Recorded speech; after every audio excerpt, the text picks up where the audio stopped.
রামনবমী হলো উত্তর ভারতের হিন্দুদের একটি পবিত্র উৎসব, যা চৈত্র মাসের শুক্লপক্ষের নবমী তিথিতে ভগবান বিষ্ণুর সপ্তম অবতার শ্রী রামচন্দ্রের জন্মবার্ষিকী হিসেবে পালন করা হয়।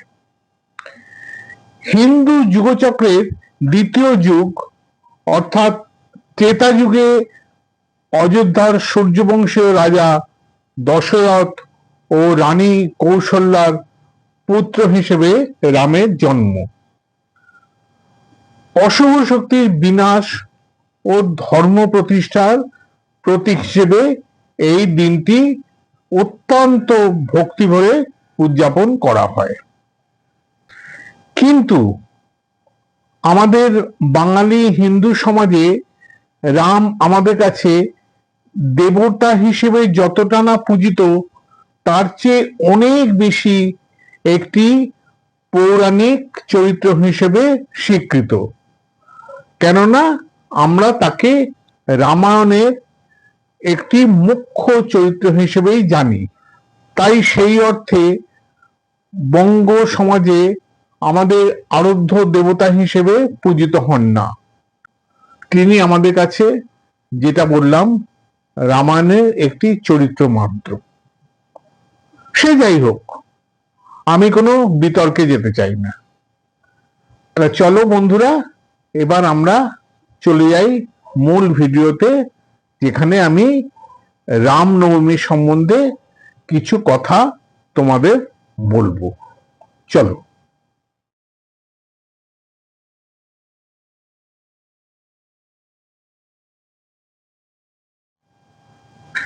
নমস্কার বন্ধুরা, আমি অসিত লাহিড়ী। আমার ইউটিউব চ্যানেল অপুর সাথে কিছুক্ষণ, এখানে তোমাদের সকলকে স্বাগত। আজ আমি এসেছি এখানে তোমাদের রামনবমী সম্বন্ধে দু চারটে কথা বলতে। ইদানিং আমরা, মানে গত 5-7 বছর ধরে আমরা লক্ষ্য করছি আমাদের পশ্চিমবাংলায় রামনবমী উদযাপনের একটি বিশেষ উদ্যোগ। সে যাই হোক, আমি সেই সমস্ত ব্যাপার নিয়ে আমি এখানে বলতে আসিনি। আমি যেটা বলতে এসেছি সেটা রামনবমী কি সে সম্বন্ধে দু চারটি কথা। আগে আমি আমার একটি ভিডিওতে বাসন্তী পুজোর সম্বন্ধে তোমাদের সামনে কিছু কথা বলেছি।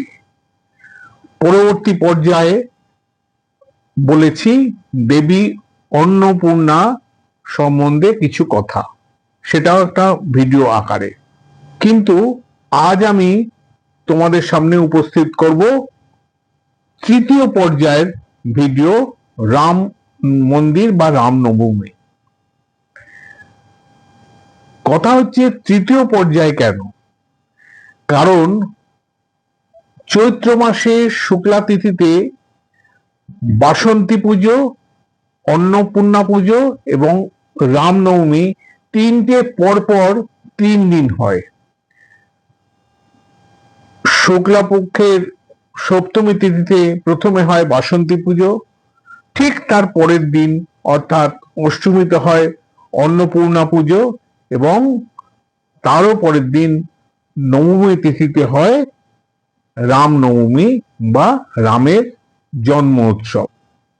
তাহলে শুক্লা সপ্তমী থেকে বাসন্তী পুজো দিয়ে উৎসব শুরু হলে এর সমাপ্তি হয় নবমী তিথিতে রামনবমীর মধ্য দিয়ে। এখন প্রশ্ন হলো, রামনবমী কি এবং কেন? চলো একটু জেনে নেওয়া যাক। রামনবমী হলো উত্তর ভারতে হিন্দুদের একটি পবিত্র উৎসব, যা চৈত্র মাসের শুক্লপক্ষের নবমী তিথিতে হয়, যেটা আমি এখন বললাম। ভগবান বিষ্ণুর সপ্তম অবতার শ্রী রামচন্দ্রের জন্মবার্ষিকী হিসেবে এটি উদযাপন করা হয়। হিন্দু যুগচক্রে 4টি যুগ আছে। প্রথম যুগ হলো সত্যযুগ, দ্বিতীয় যুগ হলো ত্রেতা যুগ, তৃতীয় যুগ হলো দাপর যুগ এবং শেষ যুগ হলো কলিযুগ, মানে বর্তমানে আমরা যে যুগে বাস করছি।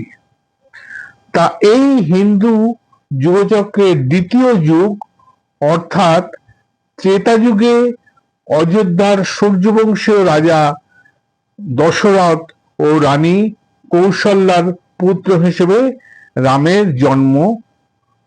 তার জন্ম হয়েছিল অশুভ শক্তির বিনাশ এবং ধর্ম প্রতিষ্ঠানের প্রতীক হিসেবে। তাই এই দিনটি উত্তর ভারতে অত্যন্ত ভক্তি ভরে উদযাপন করা হয়।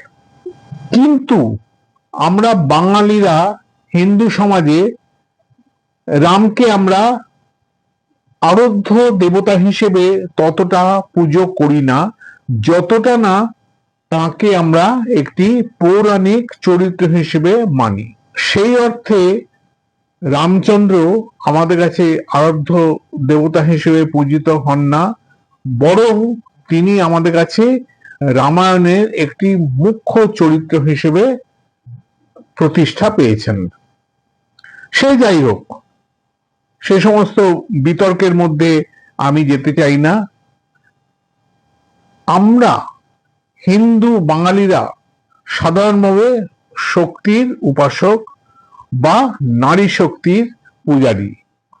আমাদের আরাধ্যা দেবতা হলেন মা দুর্গা, মা কালী, মা সরস্বতী, মা লক্ষ্মী। এছাড়া দেবতা বা দেব বলতে আমরা সাধারণভাবে শিবের উপাসক। জগদ্ধাত্রী পুজো বা বাসন্তী পুজো বা অন্নপূর্ণা পুজো, এগুলো সবই দেবী পার্বতীর ভিন্ন ভিন্ন রূপ।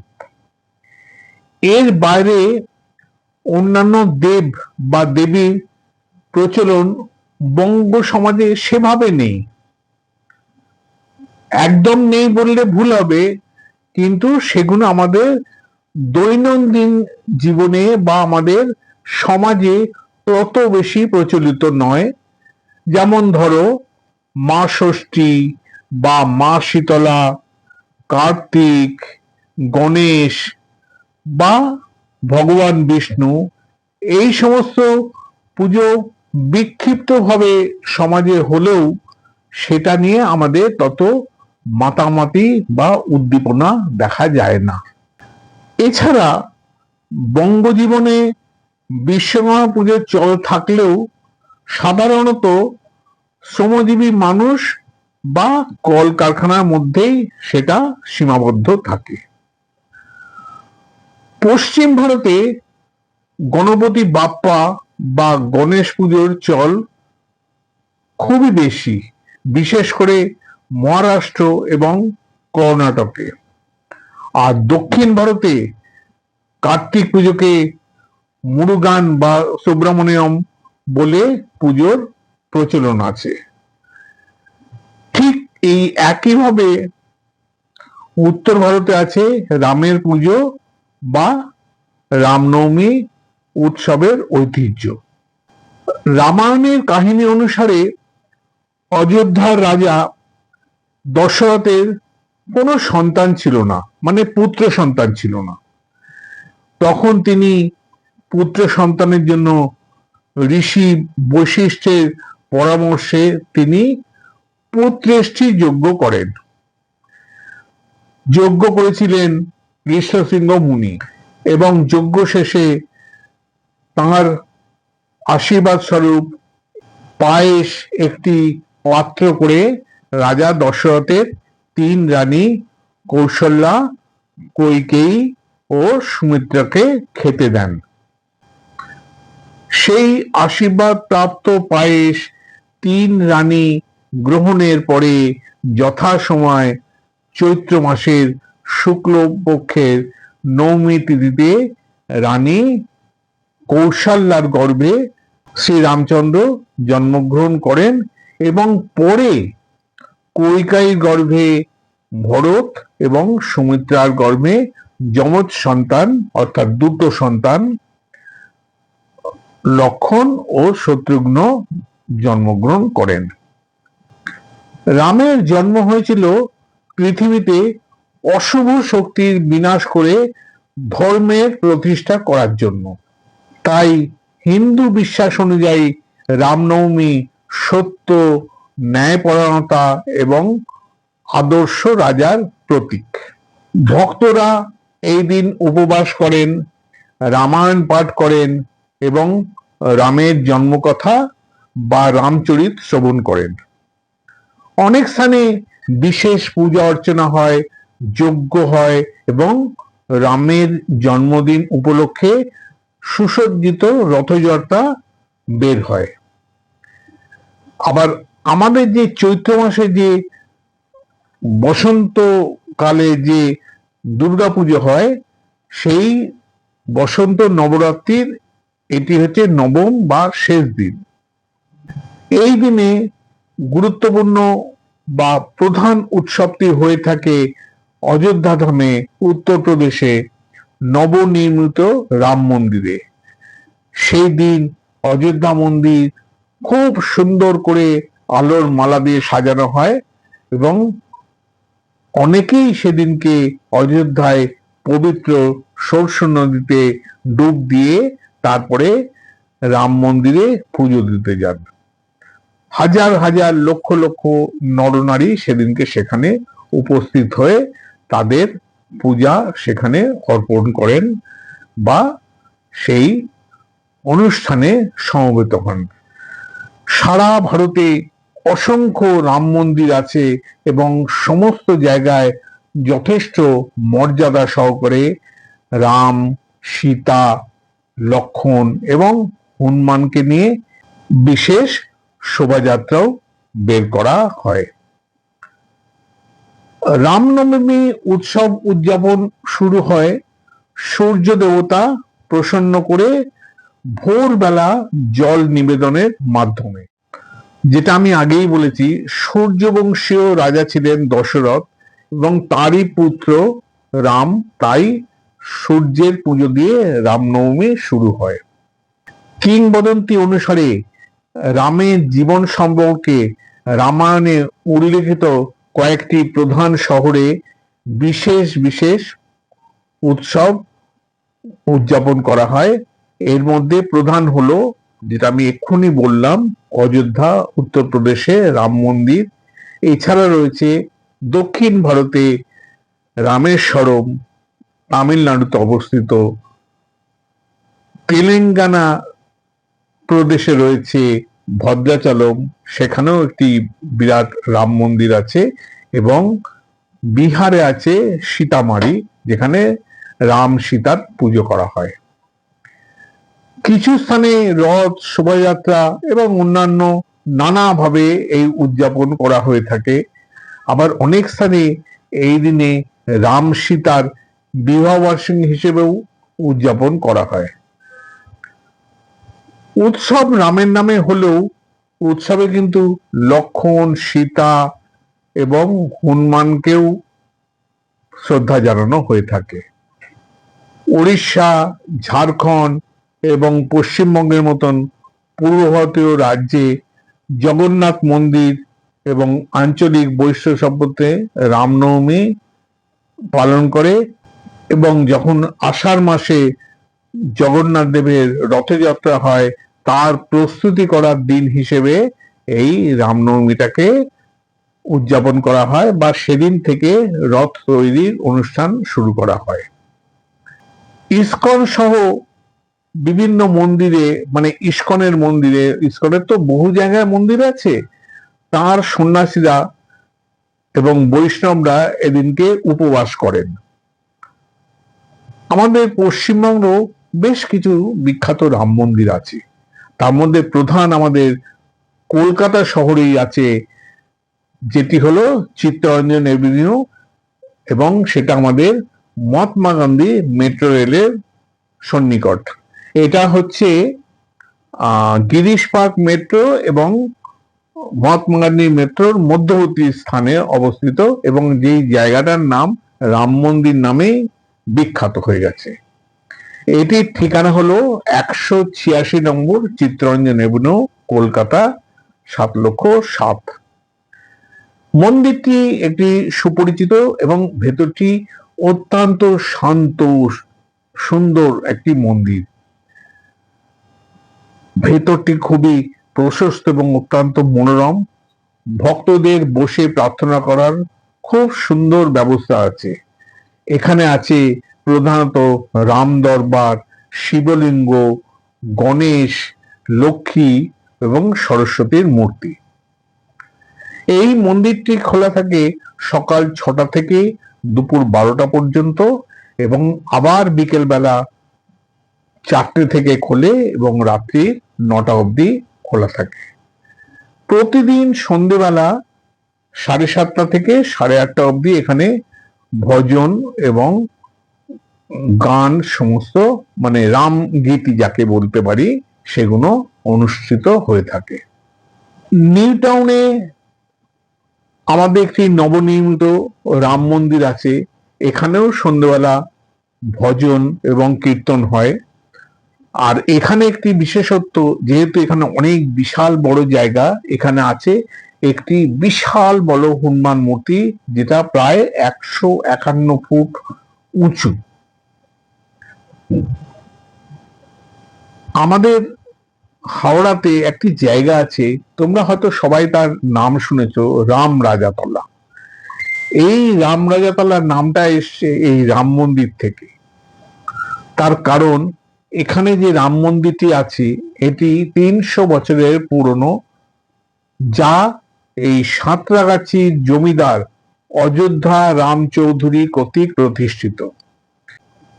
এই জায়গাটি এই অযোধ্যা রামের থেকেই রাম রাজাতলা হয়েছে, কারণ এই মন্দিরটি যেটি প্রতিষ্ঠা হয় সেটি রাম রাজার পুজোর জন্য বিখ্যাত। তা সেই রাম রাজা মন্দির থেকে রাম রাজা তলা কথাটা এসেছে।